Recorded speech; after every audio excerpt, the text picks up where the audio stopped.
My name is Laura Mitchell, and by the time I turned 30, I thought I had finally built the kind of life people dream of.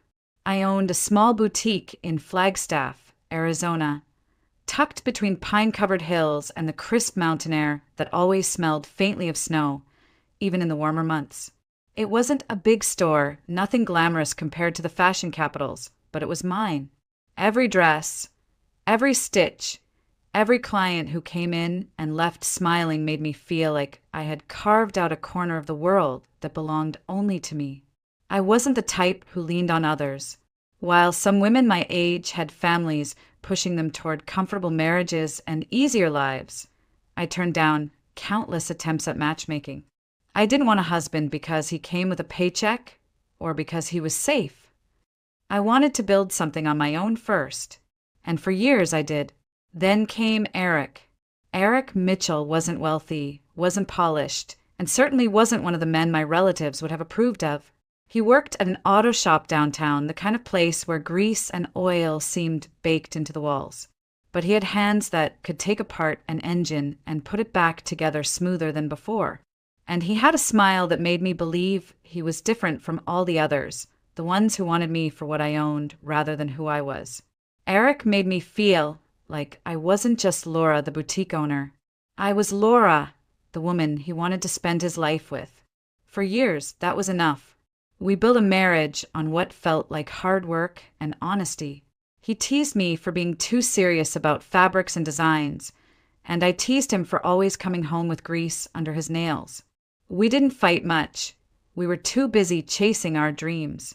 So when he suggested one Friday morning that we take a break and drive out to the river, I didn't think twice. It was Friday the 13th, and Eric, with a playful grin, told me maybe we should make our own luck. He said we hadn't been back to our spot in years, the place where he had asked me to marry him, with the water rushing behind us and the sky wide open above. Just the memory of that day softened something in me, and I agreed. The drive out was long, winding through the forest roads outside Flagstaff. As the city fell away behind us, my heart lightened. Eric even put on the old playlist we used to listen to when we first dated, and for a moment, I let myself fall into the nostalgia. I leaned against him, breathing in the pine-scented air through the open window. For once, life felt simple again. When we finally reached the hill, I remembered why it had always felt magical. The slope was steep, covered in wild grass and thorny bushes, but at the bottom, the river gleamed, dark and wide, its surface reflecting the clouds. I laughed as the wind whipped my hair, stretching my arms wide like a girl half my age. For a moment, I was back in that time when we were young and everything seemed ahead of us. Then I felt his hands on my waist. I thought he was pulling me close, like he had so many times before. But the embrace tightened, turned sharp, and in one sudden, brutal motion, he shoved me forward. My feet lost the ground. The sky tilted, and before I could even scream, I was falling, plunging straight into the black, unforgiving water below. The water swallowed me whole. One moment I was standing on solid ground. The next I was spinning through cold darkness, my lungs already screaming for air. The river was nothing like the sparkling streams I had swum in as a child. This was black, heavy, merciless. The current dragged me under as though it had been waiting for me. I kicked and clawed at the water, but every direction felt the same. Up, down, it all blurred together. Panic burned through me. My chest tightened. My mouth opened against my will, and I tasted mud, grit, the bitter sting of silt scraping my throat. I told myself to fight, to keep swimming, but I had no sense of where the surface was. My body thrashed blindly, my arms flailing, my legs cramping. For the first time in years, I felt the raw terror of being utterly powerless. The water pressed in on me, muffling everything, the beat of my heart, the fragments of thought still clinging to me. In those final, terrifying seconds, I almost let go. My body begged for oxygen, my vision exploded into stars, and all I could think was, this is it. Eric has killed me. But then, through the blur, something touched me. A hand, strong, insistent, gripped my arm.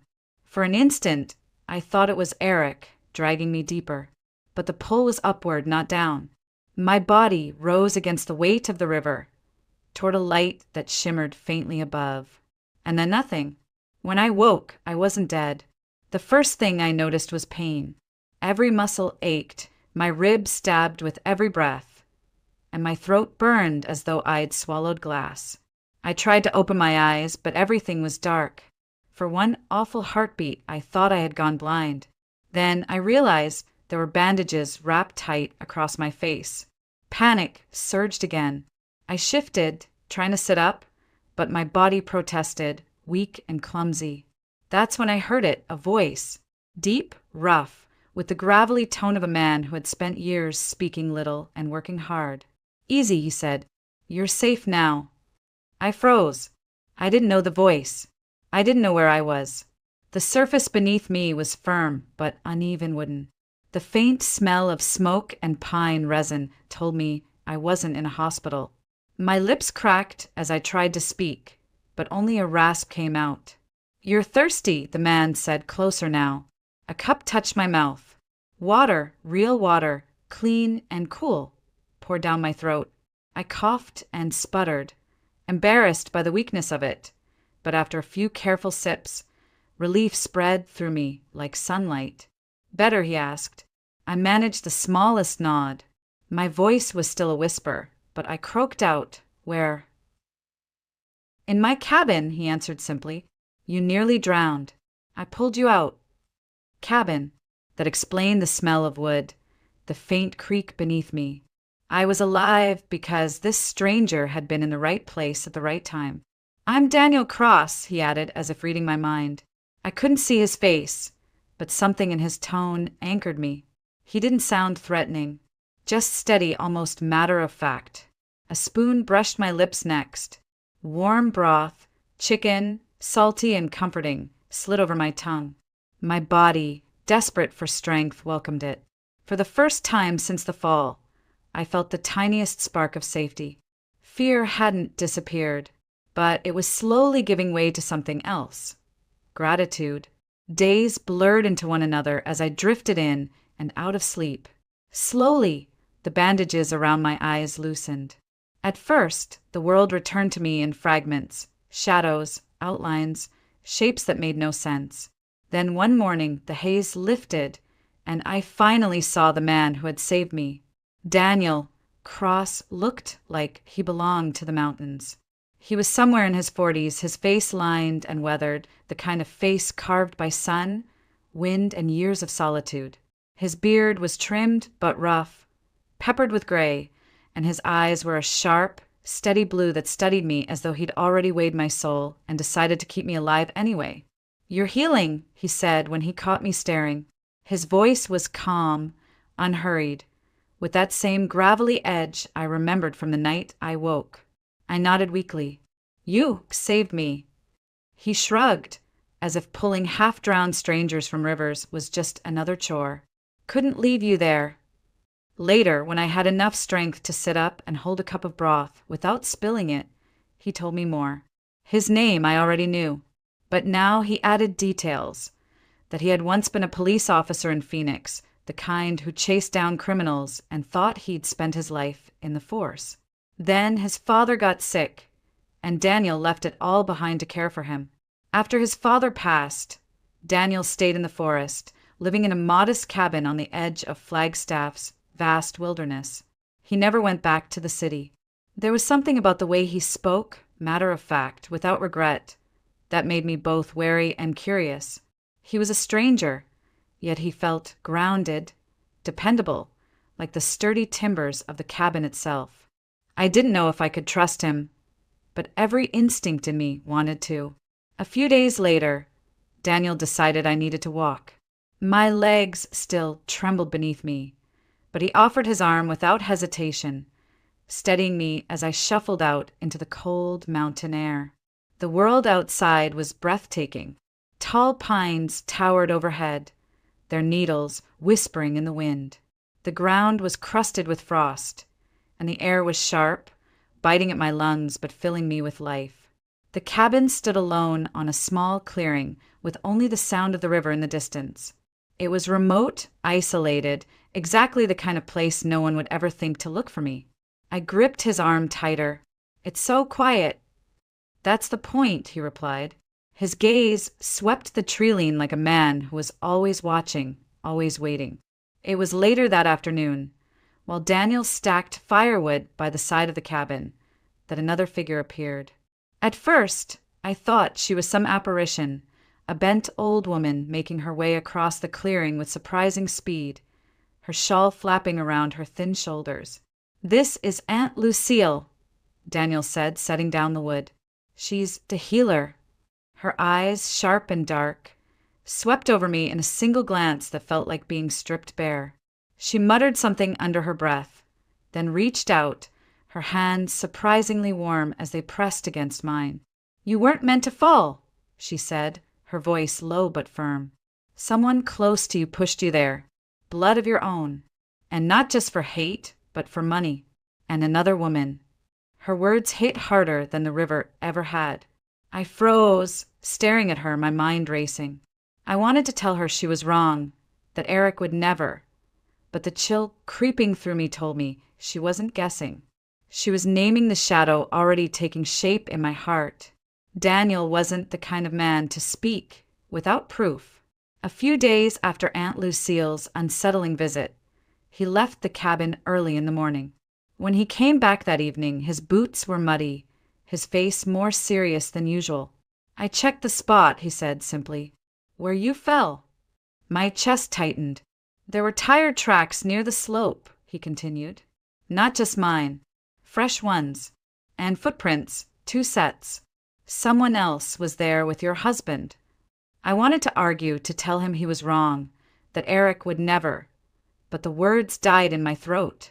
The memory of that shove, the strength of his hands, was still branded into my body. Daniel studied me, waiting. Finally, he sighed. "Laura, you didn't slip. Someone made sure you went over that edge."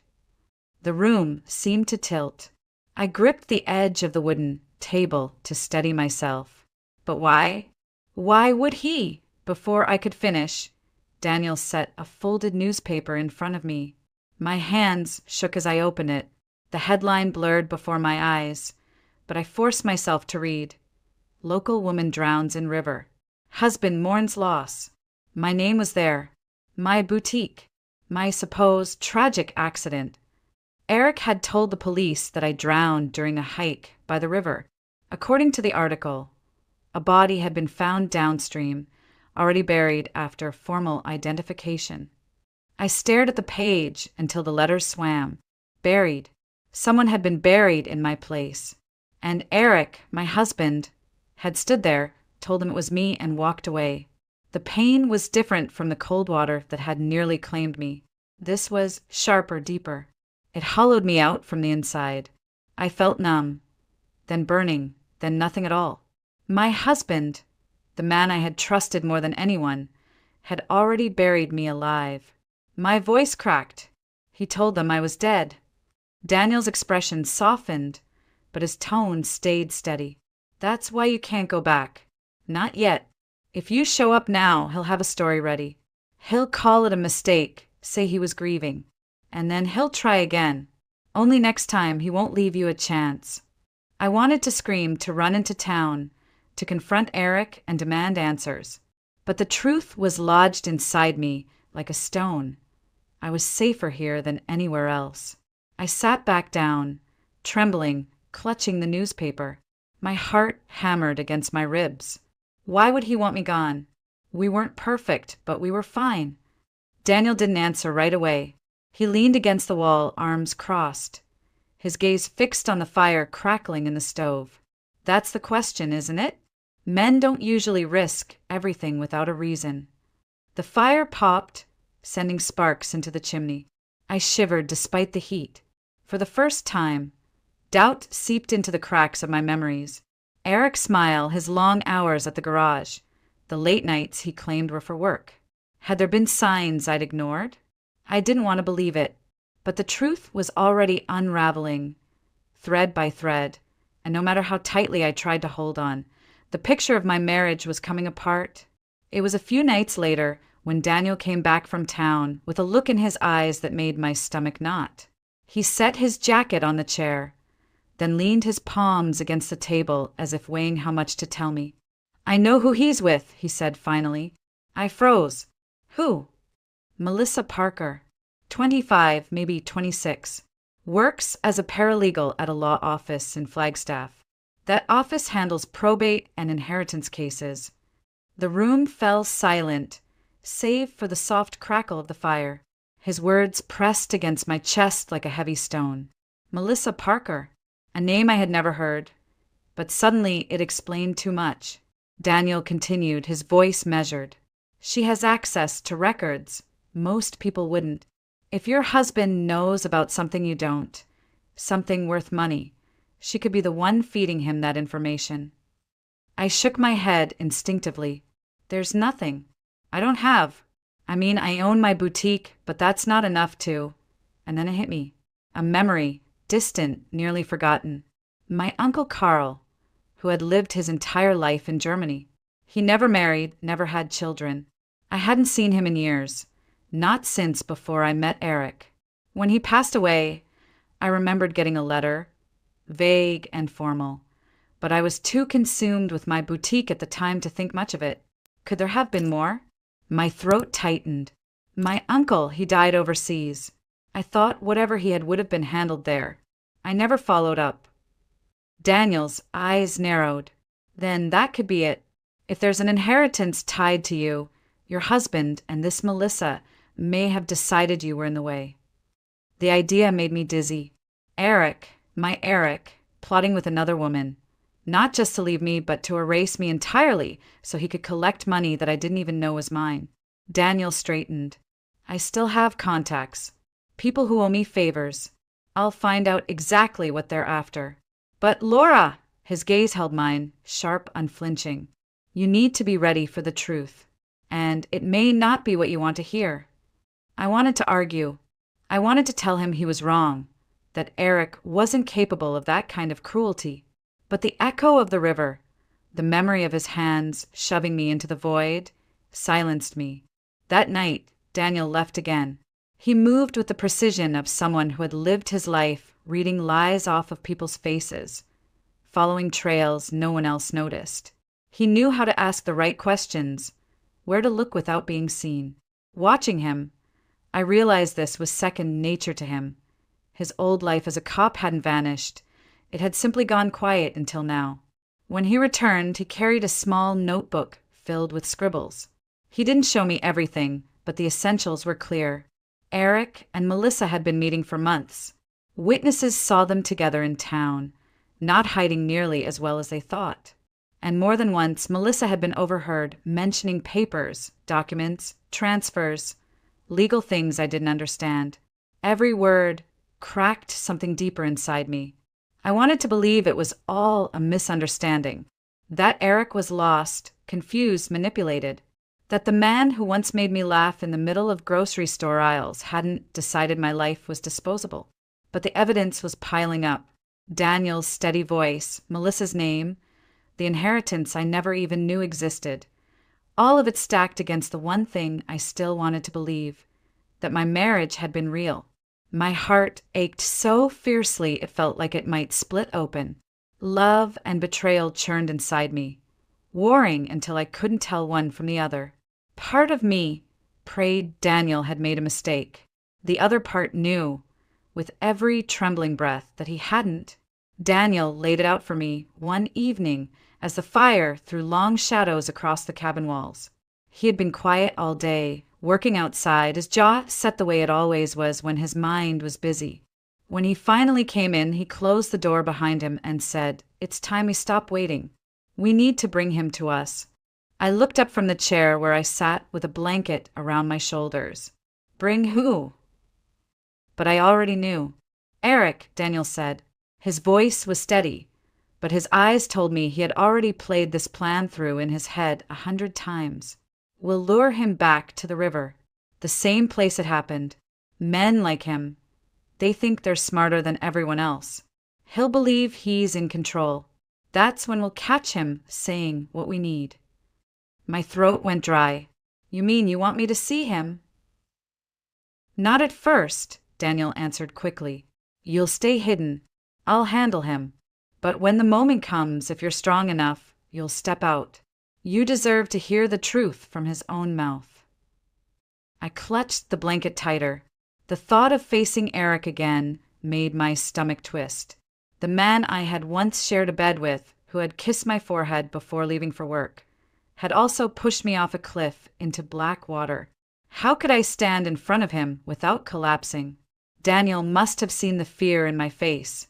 He crouched beside me, his voice gentler. I'll be there. He won't touch you again. But Laura, you need closure. Otherwise, you'll never stop wondering if you imagined it all. This way we'll have proof. I closed my eyes. Proof. That word echoed inside me. Proof that the life I had lived wasn't a lie, or proof that it was. Either way, I needed to know. Slowly, I nodded. Okay, we'll do it. The following days were spent preparing. Daniel taught me how to move quietly in the woods, how to find a hiding spot where I could see without being seen.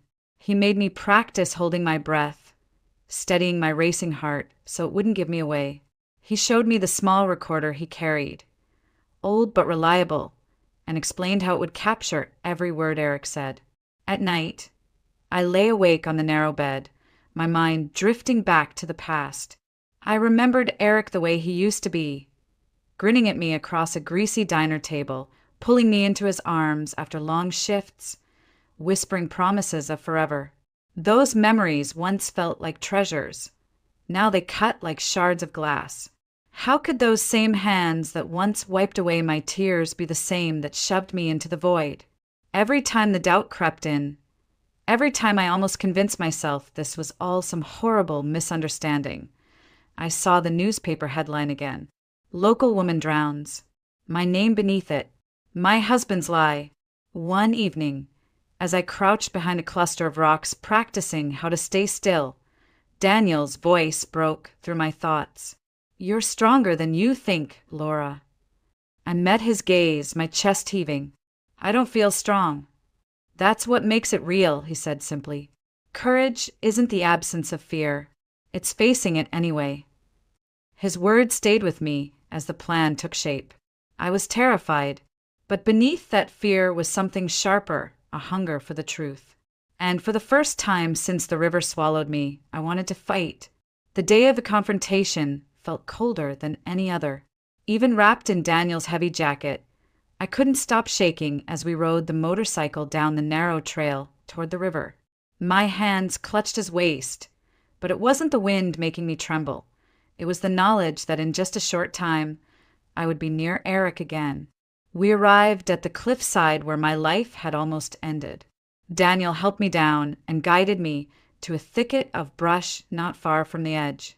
Stay here, he whispered, setting the recorder in his pocket and adjusting the small camera strapped discreetly to his jacket. Don't move until I signal, no matter what you hear. I crouched low, my knees pressed into the damp earth. My heart hammered, so hard I thought it might give me away before anything even started. The sound of a car approaching made every muscle in my body tense. Tires crunched over gravel, then stopped. Through the leaves, I saw Eric step out of the driver's seat. He looked the same confident stride, same familiar jacket, but beside him was Melissa Parker, young, polished, with sharp eyes that darted nervously across the clearing. Daniel stepped into view, calm, collected. Eric Mitchell. His voice carried just enough authority to make Eric stiffen. Eric narrowed his eyes. Who the hell are you? Doesn't matter, Daniel replied. What matters is I know what you did, and I know why. You want this to go away, it's going to cost you. Eric's jaw clenched. You're bluffing. Am I? Daniel pulled out his phone, tapping the screen as though showing proof. I have enough to bury you. Unless, of course, you'd rather confess now. Melissa's voice cracked. Eric, what is he talking about? Shut up, Eric hissed, but she stepped closer to him, her voice rising. You said no one knew. You said it was an accident. The words sliced through me. My nails dug into the soil as I struggled to keep from gasping out loud. Daniel tilted his head. Accident, huh? Why don't you tell her the truth, Eric? Tell her how you shoved your wife into the river. Eric's face turned red, veins pulsing at his temple. You don't know what you're talking about. Melissa spun on him, panic spreading across her face. You told me she slipped. You told me enough. Eric snapped, his voice breaking. She was in the way, all right? She cared more about her damn boutique than she ever cared about me. She left me with nothing but bills and excuses. What was I supposed to do? The world seemed to tilt. My heart stopped. My husband had just confessed, and the words were as cruel as the shove that sent me into the water. Daniel's camera blinked steadily, capturing it all. His voice was low, even. So you admit it. Eric's chest heaved. You think you're clever, setting me up like this? You have no idea who you're dealing with. Melissa backed away, trembling. Eric, this is insane. That's when Daniel glanced toward my hiding spot and gave the smallest nod. My legs felt like stone, but somehow I stood, pushing through the brush into the open. Eric's eyes landed on me, and for a moment, all color drained from his face. No, his voice cracked. You're dead. I buried you. I took another step forward, my heart racing, my hands shaking. Surprise! I whispered, though my throat burned with rage. He staggered back, his expression twisting from shock into something darker. Fear, fury, and desperation all at once. You ruined everything, he screamed, his voice ragged. All you ever cared about was work, your shop, your precious clients. You never cared about me. You made me nothing. His words hit me like blows, but this time I didn't flinch. I saw him clearly now, not as the man I once loved, but as the stranger who had tried to erase me. The moment Eric's rant echoed into the trees, Daniel moved. In one swift motion, he pulled a pair of cuffs from his jacket and had Eric's arms pinned behind his back before he even realized what was happening.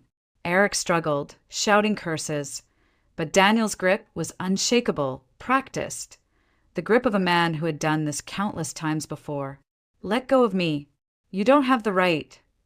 Eric spat, but Daniel's voice cut through his rage, calm and certain. You gave up your rights when you tried to kill your wife. Melissa stood frozen a few feet away, her face pale, her eyes darting between me and Daniel as if searching for an escape. When Daniel pulled out the small camera and held it up, the light still blinking, Melissa's composure shattered. It wasn't my idea, she cried suddenly, her voice shrill, desperate. He told me it was the only way. I swear I never touched her. I just told him about the inheritance. I didn't think he'd actually do it. Her words tumbled out in a rush, the truth spilling in fragments, as though she could bargain her way into safety. I watched her, numb, realizing how small and pitiful she looked now without the secrecy and stolen confidence. Daniel didn't even look at her. He had already pulled out his phone, dialing quickly, his voice clipped as he identified himself and relayed what had just occurred. It wasn't long before the sound of sirens grew faint in the distance, weaving through the trees until red and blue lights cut across the clearing. 2 deputies emerged, taking Eric from Daniel's hold. My husband, or the man who once had been my husband, thrashed against them, still yelling, still trying to cast himself as the victim. But his voice no longer carried weight. To me, it was just noise, empty and hollow. Melissa, trembling, repeated her confession to the deputies almost word for word, as though saying it again might cleanse her of her part in it all. They listened, took notes, and led her away too. And then it was quiet again. I stood a few paces away, staring at Eric as the deputies pushed him toward the patrol car. For so long, I had imagined what it would be like to see him again, to confront the man who had betrayed me. I thought I would scream or sob or beg him to tell me why. But when the moment finally came, I felt nothing. No fury, no heartbreak, just a stillness, a hollow where the love used to be. He glanced back at me once, his eyes wild, his mouth twisted in a sneer. But I didn't see the man I had fallen in love with. I saw only a coward, small, broken, and consumed by his own bitterness. As the patrol car disappeared down the trail, I exhaled a breath I hadn't realized I'd been holding. My body felt lighter, as though some invisible weight had slipped from my shoulders. Daniel touched my arm lightly, guiding me away from the clearing. We walked back into the forest together, the pine needles soft under our boots, the air sharp and cold. Neither of us spoke. There was no need. For the first time since the river, silence didn't feel terrifying. It felt like release. The weeks that followed felt like stepping into someone else's story. The investigation moved quickly once Daniel turned over the footage and Melissa's panicked confession. Eric was charged, and suddenly the man who had once shared my home was just another headline in the local paper. His name no longer belonged to me. At first, I didn't know what life after him would look like. But slowly, piece by piece, I began to rebuild. The inheritance that Eric and Melissa had tried to steal from me was finally confirmed.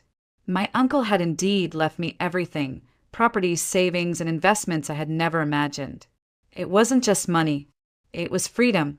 I poured that freedom back into the thing I loved most. My boutique, once a tiny shop tucked away in Flagstaff, grew. I expanded to new locations, hired young designers who reminded me of myself, hungry to create something beautiful out of nothing. What had once been just a corner of my life became a chain of stores that carried my name. Every storefront felt like a promise fulfilled, not just to me, but to the girl I once was, the girl who thought hard work alone would be enough. Through it all, Daniel stayed close. He never tried to take control of my life, never spoke over my decisions. He was simply there, steady, dependable, the kind of presence that anchored me when the world felt too big. Sometimes I caught him watching me with a quiet smile, and though neither of us rushed to label what we had, I knew I had found a companion who understood not only my scars, but the strength that grew from them. One afternoon, months after it all, I returned to the river, the same one that had nearly swallowed me. But this time, the water was different, clear, sparkling under the Arizona sun, rushing over the rocks like a song. I stood at the bank, my heart racing, then stepped forward. The cold hit me instantly, sharp but invigorating. I let it wrap around me, let it seep into every pore. For the first time, I didn't feel fear. I felt reborn. When I emerged from the water, Daniel was there, pulling me into his arms. He lifted me effortlessly, holding me against his chest as if I weighed nothing. Drops of water clung to my skin, and the wind whispered through the pines. In that moment, I felt it, the truth I had been chasing since the night of the fall. I hadn't just survived. I had been remade. I rested my head against him, the world quiet around us. No shouts, no betrayals, no ghosts. Just the steady beat of his heart and the river flowing beside us. Looking back, I realized the river had taken everything from me once, my trust, my marriage, the life I thought I knew. But it had also given me something back, the chance to rise, to begin again. From the bottom of the darkest depths, I had climbed out, gasping, shaking, but alive. And in the arms of the man who had saved me, I finally understood.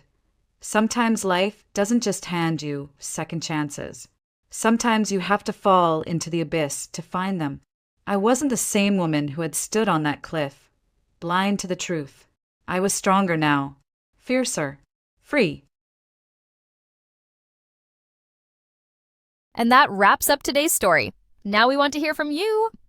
Where are you watching from? Drop your city or country in the comments, and let's see how far these stories reach. If this story moved you or gave you chills, give it a like, share, and subscribe for more powerful stories. One last thing, rate the story from 1 to 10 in the comments. Your feedback helps us bring you even better ones next time. Thanks for watching. We appreciate you being part of this storytelling journey.